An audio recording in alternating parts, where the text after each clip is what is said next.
So Council Place 2, you guys know the format, 1.5 minute open. We'll do 1 minute questions, 2 questions each, and then a 1.5 minute close. Mr. Lavine and Mr. Ricciardelli. And Mr. Lavine, let's start with you, your 1.5 minute opening. Thank you.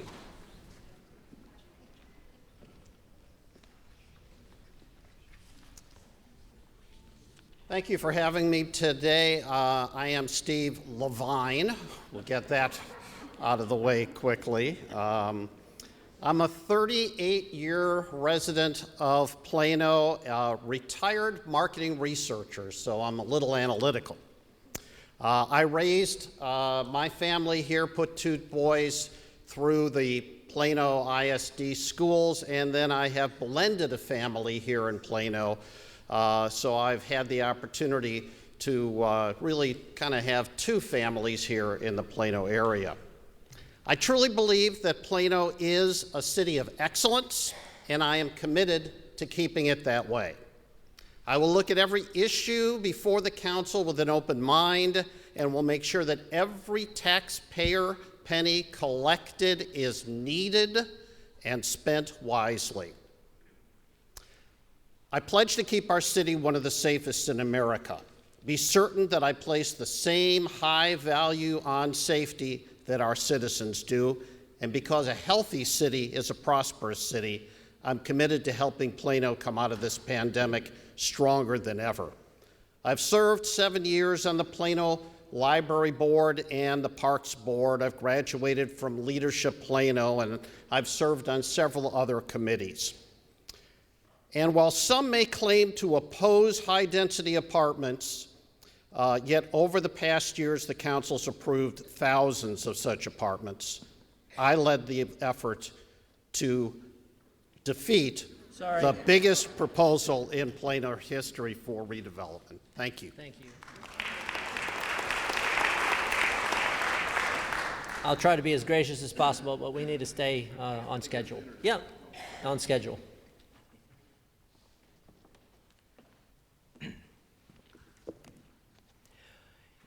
Good evening. For those of y'all who don't know me, my name is Anthony Ricciardelli, and it's been an honor to serve you on the Plano City Council these past 4 years. We have delivered excellent city services, achieved property tax relief, and kept Plano both a thriving suburban community and a global economic leader. As Deputy Mayor Pro Tem, a position to which my colleagues on council elected me in 2019, I have helped lead our community through a pandemic, an economic roller coaster, and a winter storm. As a council member, I have kept Plano suburban, advocating for a Plano with vibrant neighborhoods while continuing to recruit desirable employers and bring job growth to our city. I always take feedback from adjacent homeowners and property owners seriously when considering zoning, and I've voted with my colleagues to repeal the controversial Plano Tomorrow Plan and held the line on density, voting against a number of high-density zoning cases. During my service on City Council, I've taken a stand for fiscal responsibility. I successfully advocated for council to decrease the tax rate to what is known as the effective tax rate, which was something that hadn't been done in Plano in almost a decade. I'm honored that my leadership has earned me the endorsements of the Collin County Republican Party, the Plano Police Association, the Plano Firefighter Association, Collin County Conservative Republicans, Plano Republican Women, Plano Citizens Coalition, U.S. Impact, State Senator Angela Paxton, State Representative Matt Shaheen, State Representative Jeff Leach, State Representative Candy Noble, County Judge Chris Hill, Commissioner Cheryl Williams, Susan Fletcher, and many others. Now I'm running for re-election to continue my work on your behalf.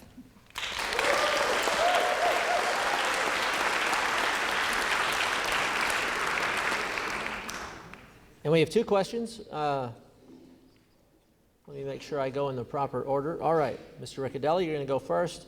And I really did do these questions randomly, I promise. So, question 1, for the last 2 years, the current council has passed a no new revenue property tax, which is often called the effective tax rate.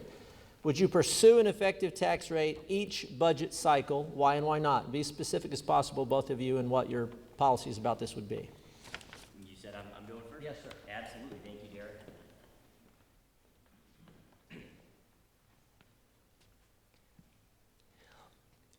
Well, let me start by talking about my record. In the 4 years that I've been serving on the City Council, The first 2 years, I voted against the tax rate because I thought it was too high. The last 2 years, as Derek noted, we have adopted a rate at which the average homeowner in Plano saw a property tax bill that was the same as or lower than the property tax bill they had the year before. I've always made a commitment to look at each budget cycle, one budget cycle at a time. It is always my goal to adopt the no new revenue rate, the effective tax rate. As to guaranteeing that for the next 4 years, we've seen some crises that we never would have anticipated in the past year. It is always going to remain my goal to do that, but I want to make sure that we look at each year on its own, given that we could face unexpected economic conditions. But rest assured, I will do everything in my power to keep us at the no new revenue rate, as I have all 4 years that I've been on council. So thank you, guys. Mr. Lavine?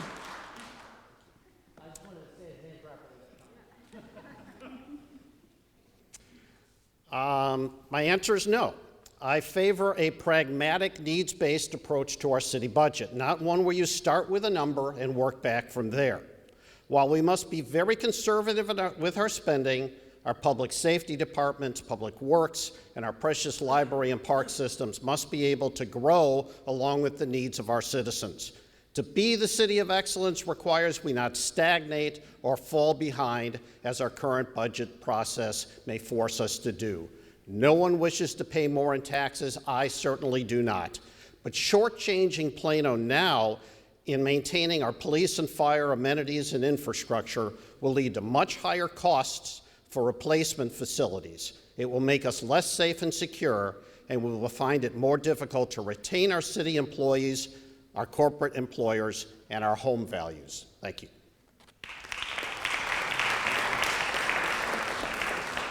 Second question, and Mr. Lavine starts us off, and we've heard this issue before, so I'm going to make it actually an audible and make it a two-part. So what's your stance regarding the city's role in promoting and supporting affordable housing, and how would this impact the city budget? The thing I would add is, if you don't think this is one of the most pressing issues, tell me what is. Mr. Lavine. Affordable housing is a pressing issue for Plano. We need to be able to house people who work here or want to work here. Right now, when you think about affordable housing, you're thinking about something that maybe is for low-income people, but actually, the way affordable housing gets measured by our federal and state governments, we're looking at somebody who would make a relatively average salary other places in Texas. And when you think about the fact that a teacher in Plano earns about $58,000 to $62,000, this would not necessarily qualify them for what we would consider, what the state would consider to be affordable housing here in Plano. So we need it.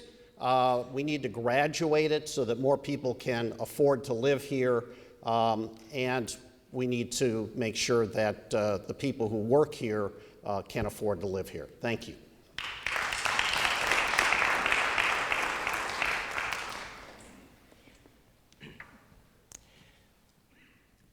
Thank you. So I think in talking with friends who are realtors, everybody knows that finding a decently priced house in Plano these days is difficult. Affordability for all housing types is certainly a challenge, and one that I think we can pursue solutions, like if we have more options for seniors who want to downsize out of their current house, then that might free up some older houses for first-time home buyers to move into the community. That being said, it's also important that that any challenge that we confront regarding affordable housing is done in a way that does not destroy the city's property tax base. And as many of you may know, there is a state law currently that allows a 100% property tax exemption for affordable housing that's only at 80% of area median income, so not even that low. That could make the rest of us pay more in property taxes. As a council, we are asking the state legislature to fix that law because we want to keep your taxes low. So thank you.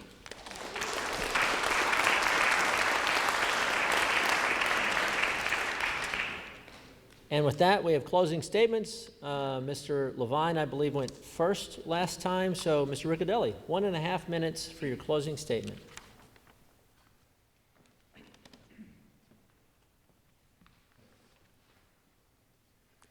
Well, thank you, Derek. I'm running for re-election to City Council, as I mentioned, to continue my work on your behalf. I never forget that this is your city and your City Council. You're my boss. You can call me on my cell phone anytime at 972-345-8730. I would be honored by your continued trust to accomplish the important work we are doing together during this time of both challenge and opportunity. And I also want to address a word that I heard used, the word stagnation. Keeping Plano a thriving suburban community does not mean stagnation. Keeping our taxes from rising does not mean stagnation. We can continue to have nice new construction, maintaining a similar level of density to what we have currently, continuing Plano's growth on the trajectory that has been so successful, instead of dramatically departing from it upward. And I'm proud to say that that's what we've been doing the past 4 years that I've been on council. We don't want to mess with that formula for success. Moreover, we don't stagnate when we keep property taxes reasonable. We've even been able to hire additional city employees where needed while enacting a tax rate that, as Derek mentioned, has kept the property tax bill, not just the rate, the bill, the same or lower for Plano homeowners the past 2 years. That can be done through prudent planning and fiscally responsible management. If you re-elect me, that's what you will continue to get on council. So I ask for your faith in me for another 4 years. Thank you.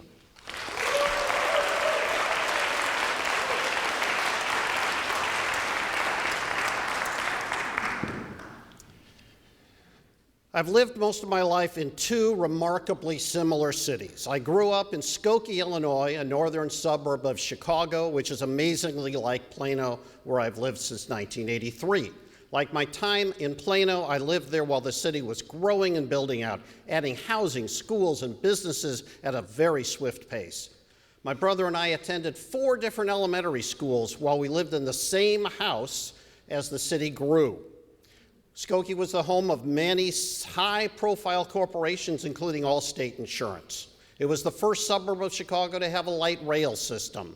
It attracted ridership from into downtown Chicago from the further northern suburbs. Skokie's public safety, schools, nationally recognized library and park systems were and still are the envy of other area communities. And as I headed off to college, the city had reached maturity. And within a few years, I saw that Allstate moved further north, and newer suburbs were taking over these important companies. If this sounds familiar to you, it's because Plano is now at this precipice. I learned a lot as Skokie faced its maturity head-on. They dealt with redevelopment successfully. They repurposed school buildings, including an empty high school. They embraced growing diversity. This is a life lesson I can call on as Plano goes through similar maturity. Steve Lavine, running for place 2. Thank you.